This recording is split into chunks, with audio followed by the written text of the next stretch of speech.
Hello guys, in today's video I will be showing you how to fix Google Home keeps stopping problems. So the answer is easy, just go to the settings and then scroll down to the apps section, then go to the search and search Google Home, and then go to the storage, and here you will find this clear cache option. Click on it. Now you can go check it if it worked, and if it didn't you can try to restart your phone or turn the Wi-Fi off and on, or the Bluetooth or the airplane mode. Also you can try to clear data, but be careful. If you clear data, all this application's data will be deleted.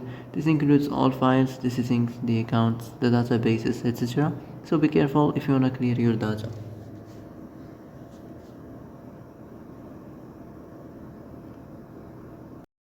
And that's it for today's video. I hope this is the answer you've been looking for. If you like this video, don't forget to like and subscribe, and see you in the next video. Thanks for watching.